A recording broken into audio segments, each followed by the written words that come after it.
Specimen Violet. The specimen acquisition logs would later describe it as a routine capture, but everyone who witnessed Aya's arrival at Galactic Research Facility Epsilon knew there was nothing routine about her.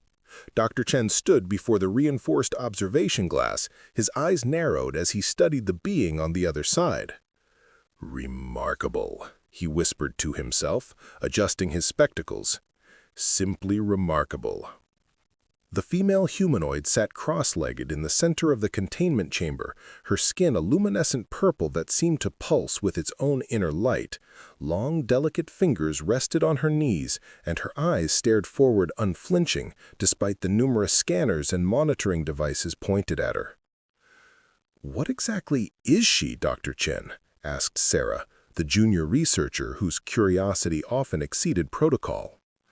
"Subject 627 is what she is," Dr. Chen replied, without looking away from the glass. "A hybrid of unknown origin. Her DNA contains markers from at least 3 different species, none of which match anything in our database." The door to the observation room slid open with a soft hiss. Alex Cooper stepped in, his security uniform crisp despite the late hour. His eyes immediately found the purple woman, and for a moment he forgot why he'd come. "Security report, sir," he offered Dr. Chen the datapad. "The containment field is stable, but we're getting some unusual energy readings from the subject." Dr. Chen grabbed the pad, his excitement barely contained. "Energy readings? Of what sort?" "That's just it, sir," Alex replied, his gaze drifting back to the woman. "We can't identify them. The engineers say it's like nothing they've ever seen before, like she's somehow in multiple dimensions at once." Dr. Chen's eyes gleamed with the particular light of scientific obsession. "Multiple dimensions. Fascinating." Inside the chamber, Aya's head turned slowly, her eyes locking directly with Alex's despite the one-way properties of the glass. A chill ran down his spine, not of fear but recognition, as if she somehow knew him. "Can she—" he began hesitantly. "Can she understand us?" "Unlikely," Dr. Chen dismissed, returning to his notes. "Initial tests suggest limited cognitive function. She's responded to basic stimuli but shows no comprehension of language." As if hearing this challenge, Aya smiled, a gesture so human yet so alien on her purple features. Alex felt something twist inside his chest. "I should get back to my rounds, sir," he said, unable to look away from her. Later that night, Alex found himself drawn back to the containment sector. His security clearance granted him access, though he knew his presence would be logged. He stood before the observation glass, watching as Aya sat motionless in the same position. "What are you?" he whispered. To his shock, she raised her head and spoke, her voice like music, yet understandable. "I am what they fear." Alex stepped back, heart hammering. "You can speak? Our language?" "I can speak many languages," she replied, her violet eyes seeming to see through him. "Why do you watch me, human?" I don't know." She rose in one fluid motion, moving to the glass with inhuman grace. "You are different from the others. There is kindness in you. I can sense it." "How can you tell?" Alex asked, moving closer despite himself. "Your heart beats with compassion, not fear," she said, placing her palm against the glass. "I am Aya, not subject 627. The moment was shattered by an alarm blaring through the facility. Alex straightened immediately. "I have to go." "You will return, Alex Cooper," she said as he backed toward the door. "Our fates are now intertwined." He paused at the doorway. "How do you know my name?" Her smile was both beautiful and terrifying. "I know many things. The stars have whispered your name to me for centuries." When Kai arrived the next morning, his military uniform gleaming with medals, Alex knew trouble had followed him. The former commander strode through the facility like he owned it, Dr. Chen practically fawning at his side. "Cooper," Kai acknowledged, with barely a glance. "Still playing security guard, I see." "Sir, I wasn't aware you had clearance for this facility." Kai smiled coldly. "There's very little I don't have clearance for these days, especially when it concerns specimens of this significance." They stopped at Aya's chamber, and Alex felt a surge of protectiveness watching Kai study her like a weapon to be deployed. "Magnificent," Kai murmured. "And you say her cellular regeneration is unprecedented?" "Complete regeneration of damaged tissue within hours, nothing like it in recorded science." "Perfect," Kai's smile grew. "Exactly what the program needs." As they walked away, Alex caught Aya's eyes through the glass. Her expression held no fear, only a strange sadness, as if she already knew what was coming for all of them. Whispers between stars. The midnight cycle at Facility Epsilon brought a stillness that Alex had come to treasure.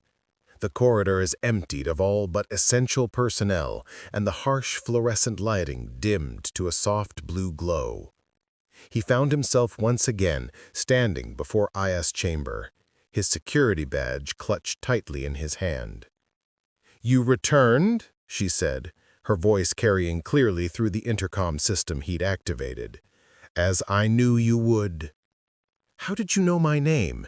Alex asked, stepping closer to the glass. "No one told you." Aya moved with fluid grace, her purple skin catching the low light like twilight over distant mountains. "The same way I know you served in the Orion conflict, that you carry 16 scars on your body, that you dream of stars you've never visited." A chill ran through him. "Are you reading my mind?" "Not thoughts," she clarified, her head tilting slightly. "Echoes, impressions. The universe speaks of you, Alex Cooper, the reluctant warrior with a gentle heart." He should have reported this immediately. Such abilities would send Dr. Chen into a scientific frenzy. But something held him back, perhaps the same instinct that had kept him alive through 3 galactic conflicts. "Why are you here, Aya? What do they really want with you?" Her expression shifted subtly. "They believe I am a weapon, to be studied, replicated, controlled." She placed her palm against the glass. "But I am so much more." Over the next week, Alex found reasons to visit her chamber during quiet hours. Each time, their conversations grew longer, more intimate. He learned of her homeworld, a place of crystalline forests and violet skies. How her people communicated through thought and feeling rather than crude words. How she was the last of her kind. "My ancestors were guardians," she told him one night. "They maintained balance between realms, physical, spiritual, dimensional." "And now?" he asked. "Now I am alone," she replied with quiet dignity. "A curiosity, a specimen, a potential weapon." Alex found himself sharing, too, his childhood on the mining colonies, the war that had taken his family, the emptiness that had driven him to military service. "We are both adrift," Aya observed, "fragments of what we once were." It became increasingly difficult to maintain professional distance. Each visit left Alex questioning everything he thought he knew about his role in the facility, about the ethics of keeping such a being captive, about the feelings stirring within him, feelings he couldn't name. "Cooper," Kai's voice cut through his thoughts one morning as Alex completed his security rounds. "A word." They stepped into an empty laboratory, Kai's expression unreadable. "You've been spending considerable time with Subject 627. "Standard security protocols, sir. The specimen requires consistent monitoring." Kai's eyes narrowed. "The specimen has a name, I believe. You call her Aya." Alex felt his blood run cold. "Sir, I—" "Relax, Cooper," Kai waved dismissively. "Your little midnight conversations are of no concern to me. In fact, they might prove useful. Useful? Kai leaned closer. Dr. Chen believes our purple friend possesses extraordinary regenerative abilities, but my interests lie elsewhere. Intelligence suggests she may be capable of far more. What kind of more are we talking about, sir? Weapons-grade more. Kai smiled thinly. Imagine soldiers with her abilities, healing instantly, sensing enemy movements before they happen, perhaps even manipulating energy on a quantum level. The military applications are limitless. That evening, Alex found Dr. Chen still in his laboratory, surrounded by holographic displays of Aya's DNA. Fascinating, isn't it? Dr. Chen said without looking up. The more we study her, the more extraordinary she becomes. Her cellular structure can actually absorb and redirect energy on a subatomic level. What does that mean, exactly? Alex asked carefully. It means, Dr. Chen's eyes gleamed with excitement, she could potentially survive conditions that would vaporize conventional matter, even weaponized energy fields. And Kai knows this? Commander Kai is very interested in our findings, Dr. Chen confirmed. His project has been seeking exactly this kind of breakthrough. Later, Alex stood before Aya's chamber, his mind racing with implications. They're going to weaponize you, he said without preamble. Kai isn't here to study you. He wants to replicate your abilities, create soldiers, superweapons. Aya's expression remained serene. I know. I know, Alex's voice rose, and you're just accepting it? What would you have me do? She asked, placing her hand against the glass. I am their prisoner. For now, Alex whispered, placing his hand opposite hers. But maybe not forever. The facility alarms blared suddenly, bathing the corridor in pulsing red light. Security breach in Laboratory 7. All personnel implement containment protocol. That's Dr. Chen's lab, Alex realized, drawing his weapon. Stay here. Aya's voice followed him as he turned to leave. Be careful, Alex. The stars have not yet finished with you. When he reached the laboratory, he found chaos. Dr. Chen stood surrounded by shattered equipment, his face ashen as Sarah tried to salvage data from a damaged console.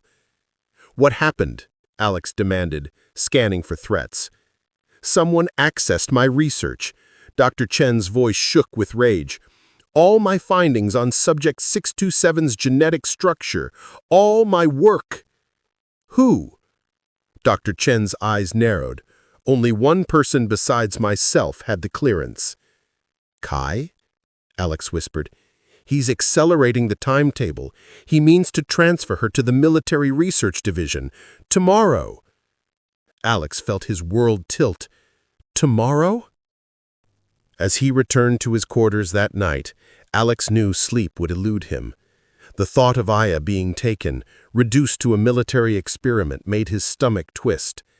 He had sworn oaths to protect, to serve. But whom? Those who would turn a sentient being into a weapon? Or the captive whose eyes held galaxies? His security pad chimed with an incoming message, the sender unknown, the text cryptic. The stars align at midnight. Specimen transport 0600.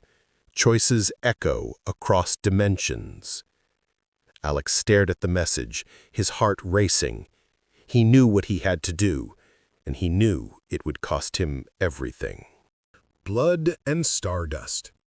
The laboratory was silent, save for the soft hum of equipment and Sarah's measured breathing as she bent over her workstation. Her dark hair fell forward, obscuring her face as she carefully measured a sample of luminescent purple fluid. Another late night, Alex commented from the doorway, making her jump. Alex, she pressed a hand to her chest, you startled me. Sorry. He stepped inside, letting the door slide shut behind him. I needed to talk to someone who might understand. And you've always seemed different from the others, less monstrous, she finished with a sad smile, less willing to treat her like a lab specimen instead of a person. Alex nodded, studying Sarah carefully. You see it too, then. What they're doing to her. What Kai plans to do. Sarah's eyes darted to the security camera in the corner. Alex followed her gaze and understood. Without a word, he removed his security badge and passed it over the sensor on the wall. The light on the camera blinked from red to green to off. Loop engaged, the system confirmed. 15 minutes. They're going to destroy her, Sarah whispered once they were secure. Not just physically, spiritually. Aya's biology is unlike anything I've ever seen. Her cellular structure actually contains quantum entanglement properties. Her very atoms exist partially in another dimension. In English, Sarah. She ran a hand through her hair. She's not just purple because of pigmentation, Alex. Her entire being is infused with cosmic energy, what we call dark matter. Her people evolved to channel it, to exist between realities. That's why she can sense things, know things. And Kai wants to weaponize this? The procedures they're planning, the experiments, they'll tear her apart at the subatomic level, trying to harness abilities they don't understand. Alex leaned closer. I need to get her out. Sarah's eyes widened. That's impossible. The security, the containment fields. Nothing's impossible, Alex countered. Just highly improbable. But I need your help. For a long moment, Sarah was silent. Then she reached into her lab coat and withdrew a small device. This is my access card. It will get you into the primary containment grid, the controls for her chamber. But Alex, if you do this... I know, he said, taking the card. There's no coming back. The facility alarm blared to life before Sarah could respond, the sound deafening in the confined space. Warning, perimeter breach in sectors 7 through 12. All security personnel report to defensive positions. This is not a drill. Alex's communicator buzzed with incoming security alerts. Multiple hostile craft approaching, unknown origin. It's happening now, Sarah whispered, her face pale. But Kai's transfer wasn't scheduled until morning. The realization hit him like a physical blow. It's not Kai. The first explosion rocked the facility, sending equipment crashing to the floor. Alex steadied himself against a lab table, pulling Sarah away from falling debris. Who is it? She demanded as they rushed toward the door. I don't know. Alex drew his weapon. But whoever they are, they came heavily armed. The corridor outside was chaos, scientists and security personnel rushing in all directions as emergency lights cast everything in pulsing red glow. Another explosion, closer this time, sent tremors through the building. Get to the evacuation shuttles, Alex ordered Sarah, pushing her toward the emergency exit. I need to reach Aya. Alex, she grabbed his arm, her eyes intense. Her containment field, if the power fluctuates. I know, he said. Go. The journey to Aya's chamber became a gauntlet. Twice Alex encountered armed intruders, their sleek black armor bearing no insignia, no identification. He dispatched them efficiently, his military training returning like muscle memory. Each time he recovered their weapons, noting their advanced design. Nothing standard issue, nothing he recognized. When he finally reached the containment sector, he found 2 facility guards already dead outside Aya's chamber. Inside, she stood perfectly still in the center of her cell, seemingly undisturbed by the chaos erupting around her. Aya, he called, activating the intercom. We need to go. Now. Her eyes found his, calm amidst the storm. They've come for me. Who? He demanded, swiping Sarah's access card. Who are these people? Commander Rena, Aya replied as the containment field flickered. She serves powers beyond your understanding, powers that would use me as Kai would, but for different masters. The security panel beeped green, the containment field dissipating with a soft electronic sigh. The door slid open, and for the first time nothing separated them. Alex reached out, hesitantly, his fingers brushing against her purple skin. The sensation sent electricity coursing through him, warm, living, cosmic energy. "You're real," he whispered. Her smile was radiant. "As are you." Another explosion rocked the facility, closer than before. Alarms blared with renewed urgency. "Intruders have reached level 3. Containment breach imminent." "We need to move," Alex said, grasping her hand. "I know a way out, through the maintenance tunnels." They ran through corridors littered with debris and abandoned equipment. The facility that had once seemed so sterile, so controlled, now crumbled around them. Alex led with his weapon ready. Aya followed, her movements fluid and silent. Behind them came the sounds of fighting, energy weapons discharging, voices shouting orders. "There," Alex pointed to a service hatch, partially concealed behind a fallen support beam. "That leads to the lower levels." As he worked to open the hatch, a voice called from behind them. "Subject 627, halt!" They turned to find Kai standing at the corridor junction, flanked by 2 security officers. His uniform was singed, his face streaked with soot, but his eyes burned with cold determination. "Cooper," he said, his voice dripping with disgust. "I should have known, a sentimental fool to the end." "It's over, Kai." Alex raised his weapon. "The facility is under attack. Your precious project is finished." Kai laughed. "You think Commander Rena's little raid changes anything? She's merely a competitor in the same race. I will have the subject, one way or another." "She has a name," Alex prowled. "She's a person, not a weapon." "She's the future of warfare," Kai countered, "and you're interfering with military operations during a crisis. That's treason, Cooper." "Call it what you want." Alex kept his aim steady. "We're leaving." "Wrong." Kai raised his weapon. "You're dying." The shot came not from Kai, but from behind him, a blast of energy that sent him sprawling forward. Dr. Chen stood there, his lab coat scorched, his glasses cracked, a security officer's weapon in his trembling hands. "Go!" he shouted, his voice barely audible above the alarms. "Get her out!" Kai was already struggling to his feet, his face contorted with rage. Alex grabbed Aya's hand, pulling her toward the open hatch. "Why?" he called back to Dr. Chen. "Why help us?" The scientist's smile was sad. "Because sometimes science must bow to conscience. Now go." They descended into darkness, the maintenance tunnels lit only by emergency strips that cast everything in an eerie blue light. Behind them came the sounds of pursuit, boots on metal, shouted commands. Twice they encountered Rena's forces, black-armored soldiers who fired without warning. Alex returned fire, using the weapons he'd collected, creating temporary barriers with overloaded power cells. "There," he pointed ahead. "That junction leads to the landing pad. If we can reach a shuttle." "Alex," Aya's voice stopped him. "There is something you should know." He turned to her, the blue emergency lights making her purple skin seem almost ethereal. "What is it?" "My people," she began, her eyes reflecting starlight that shouldn't exist in this underground tunnel. "We were created as guardians, balancers between dimensions, between cosmic forces. The power they seek to extract from me, it was never meant to be a weapon. It was meant to heal." "Heal what?" "The universe," she whispered, touching his face. "The tears between realities, the wounds in space-time. My ancestors maintained the barriers that protect your dimension from others, less hospitable." Understanding dawned.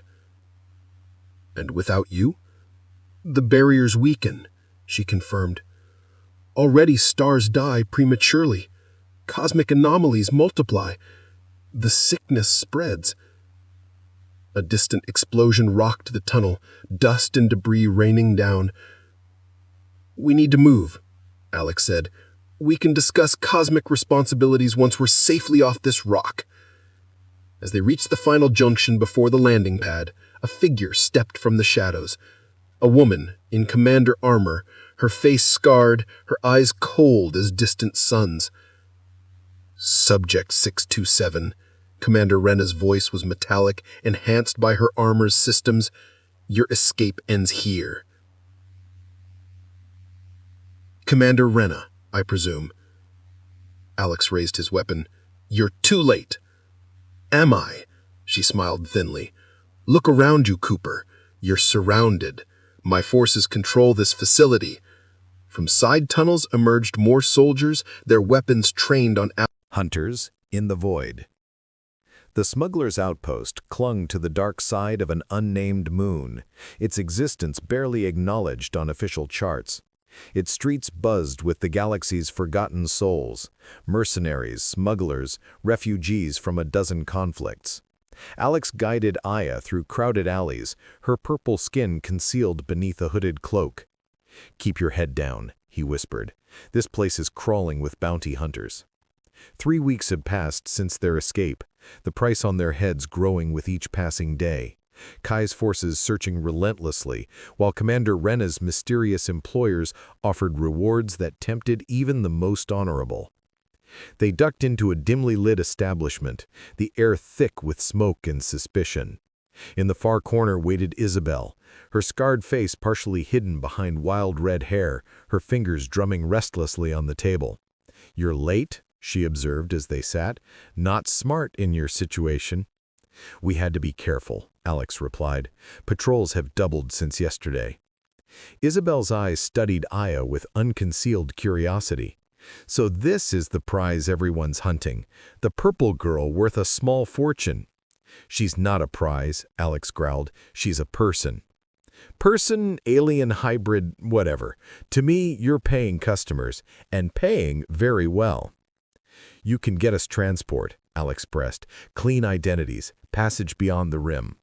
"I can," Isabel sipped her drink, "for the price we discussed, plus a little extra." "Extra?" Alex tensed. "That wasn't the deal." Isabel leaned forward. "The bounty on your heads just tripled. Something about her being the key to some new weapon. Seems you're more valuable than you let on." Under the table, Alex felt Aya's hand find his, her touch calming the anger building inside him.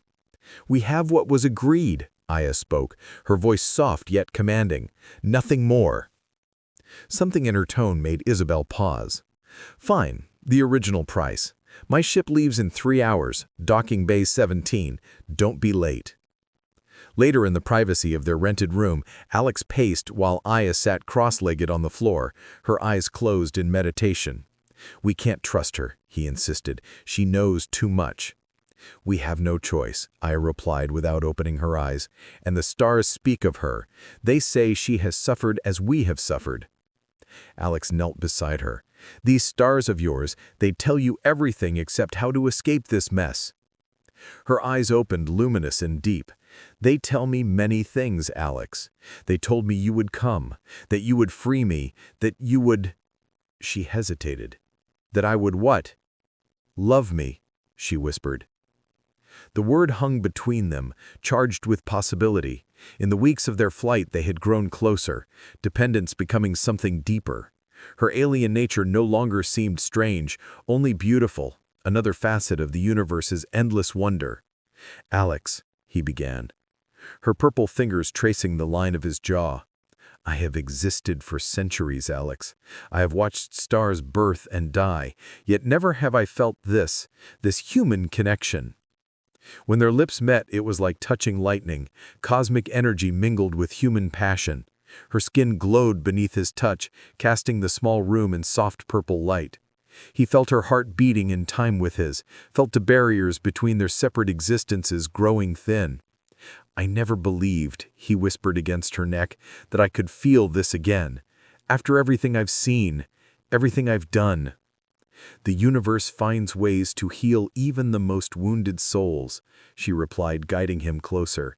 "And tonight we need not be fugitives, only two beings finding solace in darkness."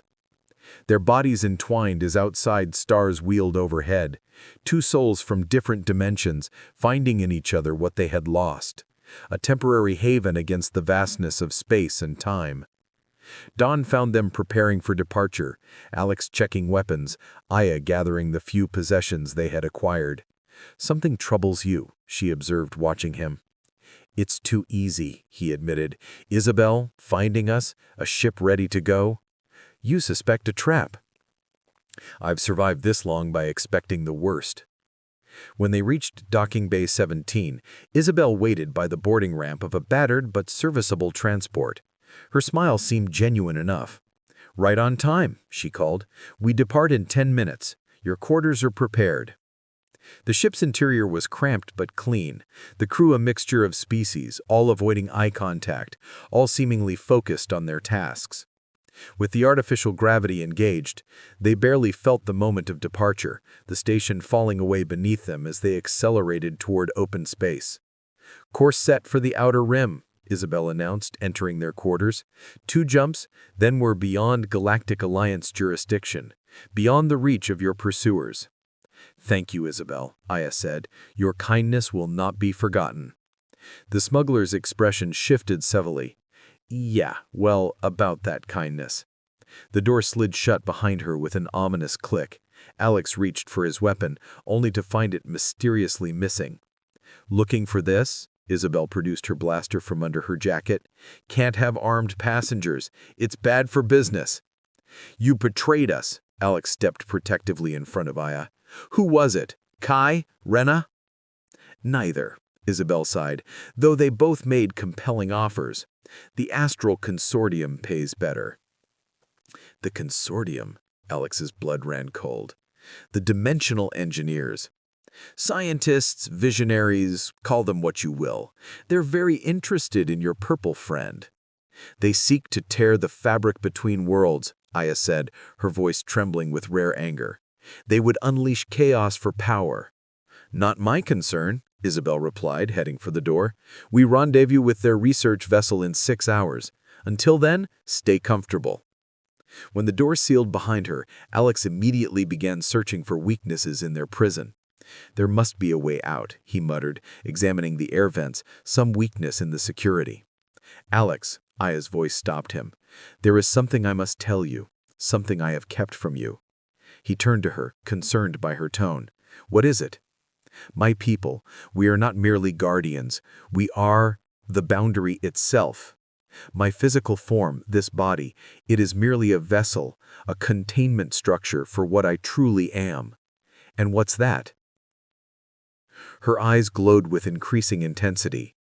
"Pure cosmic energy, the essence of creation itself. If they try to extract it, if they break the vessel, what happens?" "A dimensional cascade," she whispered. "A tear in reality that will consume everything, like a cosmic wound that cannot heal." "Then we can't let them take you," Alex resumed his search. "We have to escape." "There is another way," Aya said softly. "I could release my true form, end this hunt permanently. And you would cease to exist in this form." "No." Alex crossed to her, grasping her shoulders. "There has to be another way. We've come too far." A soft smile touched her lips. "The stars were right. You do love me." Before he could respond, alarms blared throughout the ship, the floor trembling beneath them, as something massive struck the hull. "We're under attack," Alex realized, rushing to the sealed door. Outside, chaos erupted, boot pounded down corridors, weapons discharged, the distinctive whine of shield generators pushed beyond capacity. The door to their quarters suddenly opened, revealing a scene of destruction. The corridor beyond filled with smoke. "Come on," Alex grabbed Aya's hand. "This might be our only chance." They ran through the damaged ship, encountering panicked crew members, but no sign of Isabel. Ahead, the bridge doors stood open, revealing a scene of devastation. Bodies slumped over consoles, the viewport cracked, showing the looming presence of another vessel, massive and dark. "Rena," Alex breathed, recognizing the design. "She found us." "No," came a voice from behind. "I found you." They turned to find Isabel bloodied but alive, her weapon trained on them. "You did this," Alex accused. "You signaled them." "Wrong," she spat blood. "I signaled no one. The consortium wants her intact. This," she gestured at the destruction, "this is someone else." The ship shuddered again, emergency systems wailing. "Hull breach imminent," announced the automated warning. "Evacuate immediately." "Escape pods," Alex demanded. "Where?" Isabel hesitated, then lowered her weapon.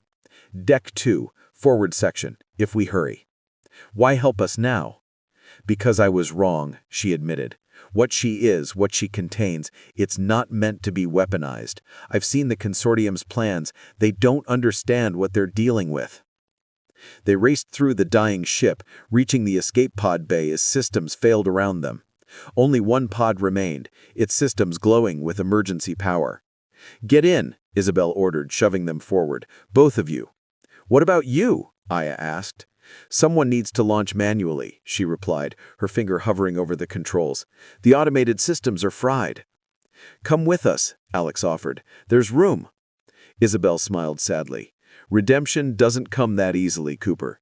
Take care of her. She's more important than you know. The pod door sealed, Isabel's form visible through the small viewport as she initiated the launch sequence. The last thing they saw was her salute as the pod ejected into space. Moments later, the ship that had been their prison erupted in blinding light. In the cramped confines of the escape pod, Alex held Aya close as they drifted through the void. The battle continuing above them, Rena's force